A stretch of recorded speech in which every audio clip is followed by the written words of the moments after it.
So I'm here today to announce what is sort of sad and happy news, both really, about our amazing mare, Annie Mac, who we bought back in 2018. She ran some amazing races for us, took us to the Cheltenham Festival. After retirement, we decided to breed from her, and she's had one lovely yearling by Dr. Dino, who we sold a few weeks ago for 40,000 euros at the Goffs Sales, and she's now in foal to Golden Horn. But we took the decision, you know, obviously it's an amazing experience to follow the journey of breeding from a mare, especially one as brilliant as Annie Mac. But we decided that really the Coral Race Club is about racing horses, so we decided we're going to sell Annie Mac to a breeding operation who can then really look after and enjoy her breeding career for many, many years to come. And to that end, I think I was right to have you with me, Chris, because whilst I absolutely love Annie Mac, I don't think there's anyone on the planet who loves her as much as you do.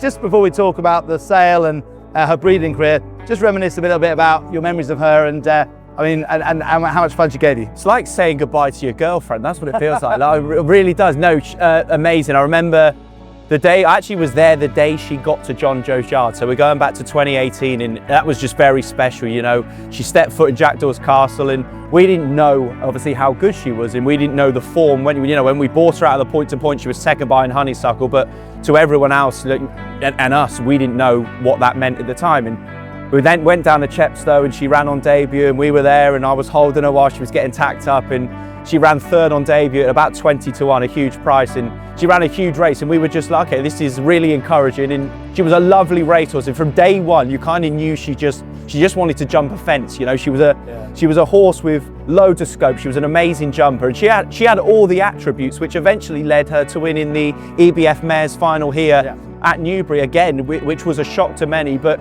it wasn't to me. I remember that day I was so confident. I remember watching the opening show, and they were speaking about that race, and it was barely a mention of Annie Mac. And in my head, I was thinking, God, I just think she's the one what could be missing. What she was, Si, was she was a trier. She was a horse which you kind of dream of. If you got a horse which has ability but has heart will always just slightly overcome that level of ability. So if you got what Annie Mac had inside of her, and that was like a good, honest will to want to run and want to win, then we were very lucky, and that's exactly what she had in abundance. It'll be very sad, like you just said, to see her go, but we know she's going to be extremely well looked after, and I'm looking forward to being old. I'm getting old, but in like 10 years time, 15 years time, and kind of seeing where her offspring will be then. It's quite a nice journey to be able to watch from the sidelines. And we're going to go out to the sale. It is amazing to go and experience that. We're going to take cameras. We're going to follow the whole story and play it back for Coral Race Club members, because I've never gone to the sales and sold a horse. Especially not one as valuable and as attractive as Annie Mac, because she is a well-bred daughter of Marla. She had a great racing career. She won that Grade 2. She won listed chases at Doncaster and Warwick.